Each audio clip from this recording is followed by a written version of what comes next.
Lads, lasses, people with glasses, and of course, all of those in between. My name, in case you didn't already know it, is Howlslash, and if you watched this video a couple of days ago, I'm very sorry. I was feeling pretty ill, and I was feeling pretty shabby. I didn't even watch the video properly, and as a result, when I went back to watch it, earlier on today, I realised I actually had about 3 minutes of nothing at the end of the video. So, because I'm feeling a little bit better, and I noticed that, I wanted to redo this commentary, just because I don't like messiness all the time, and I wanted to tidy it up. So, basically, right, what I want to talk about is, as I've said in the previous video, if you saw it, I have actually made that video private now, so I'm not sure if I'm going to actually re-release it or not, just so you can see how shit I felt, but that's beside the point. But what I want to get at is, there was a topic posted on UK Scenario, a forum that I go on quite a lot, and it was, what is the best paint to use for a mag-fed gun? Now, sadly, I can't go and say that you should shoot this one particular brand of paint all of the time, because as with a lot of paintball markers on the out there, it's hard to explain.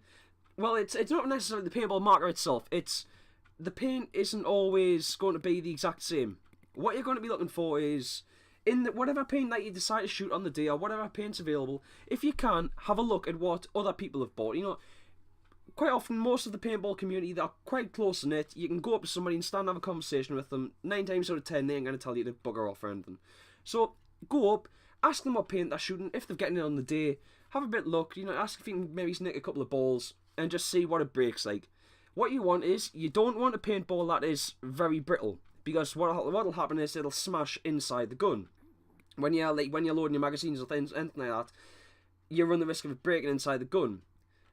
You want something that isn't going to deform if it's left in the magazines for a long period of time. Due to the nature of paintballs, they are going to deform if you do leave them in there overnight or for ridiculous lengths of time. If you're going to be out of the safe zone for a while, release the paint that's in your magazines, cycle it around with fresh paint.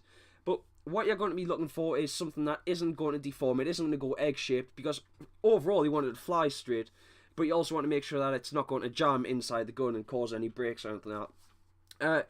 The other thing is, though, of course, you want something that is actually going to break when it hits the target.